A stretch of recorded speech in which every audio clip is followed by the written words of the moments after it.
Sir आज जो chairperson block जो फौजरी संतकर अभियोग आनी कौन कहे कौन रही से अभियोग पंचायत समिति सोरडार अध्यक्ष महोदय दुईटा फाइल रे जो सिग्नेचर रहा कथा सेटा जाल करा से अभियोग आनी गोटे हूँ आम गुंजली रोड द्वितीय हूँ कल्याण मंडपर मरामती अमृतुलर से अभियोग कर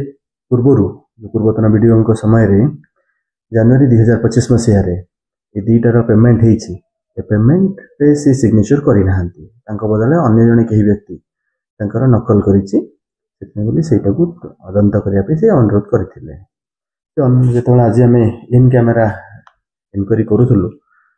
से अमूल निर्देश कले आम सेक्शन ऑफिसर तारिणी साहू प्रति तारिणी साहू से डुप्लिकेट सिग्नेचर कर चेयरपर्सन तार पेमेंट कर अभियोग करते किंतु ब्लॉक जे सेक्शन ऑफिसर तारिणी साहू से कहवा हिसाब से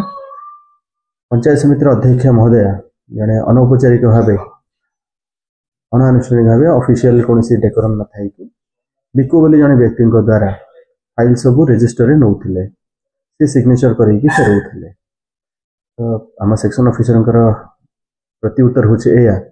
जे सिग्नेचर जो नकल करा से नकल बोधे से व्यक्ति जन कर जेहेतु ये गोटे वैषयिक ज्ञान कौशल रहा दरकार जे दस्तखतटा कहार आम जापर ना से जिला प्रशासन को अनुरोध करूँ रिपोर्ट सबमिट करूँ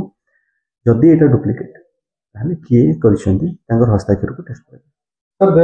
सर आम देखा जाऊँ पंचायत समिति दीर्घ दिन धरी अध्यक्षर ये अनुपस्थिति तथा पंचायत समितिर बैठक दीर्घ दिन धरी हो पारना जहाँकि पंचायत समितिर विकास केते दूर आशा कर बर्तमान बड़ प्रश्नवाची हो पारे तो ये कौन कहे सर देखो 2023 मसीह शेष थर पर पंचायत समिति बैठक होता बोधे सेप्टेम्बर मास मुझे जॉइन कर मात्र 3 मास होती 3 मास भितर जो राज्य सरकार निर्देश आसी विकसित गाँव विकसित ओडिशा तो आमको बोली पंचायत समिति बैठक कर कार्य खसड़ा को अनुमोदन करने आम एप्रिल मसरे राज्य सरकार निर्देश अनुଯାयी आम पंचायत समिति अध्यक्ष महोदय को अनुरोध करूँ पंचायत समिति बैठक आहूत करने आमको अनुमति दि जाऊ किंतु अध्यक्ष महोदय से मना कर सारी आम करूँ ना से अनुमति देरे ना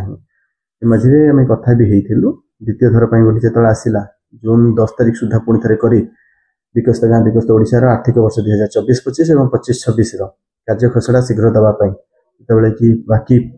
21टा ब्लॉक दे सारी आम केवल गोटे ब्लॉक जिलार बाकी रहीचु से बोली पुणी थे अनुरोध करूँ कि अध्यक्ष महोदय गोटे शर्त रखी ये जो सिग्नेचर होती तार इनक्वारी करने यहाँ इनक्वारी तो आम पूर्व भी कर असुविधा था जे मे 2 तारिख दिन अध्यक्ष महोदय निजे गोटे चिठी करते डाक्तर परामर्श क्रमे से 28 दिन बेड रेस्ट नहीं जो बिना उपस्थित आम ये इनक्वारी कर आज जेहेतु सी गोटे कंडीशन हिसाब रखी आम इनक्वारी कर सारी आशा करूँ निकट भविष्य में से राजी हो आमर बैठक करने।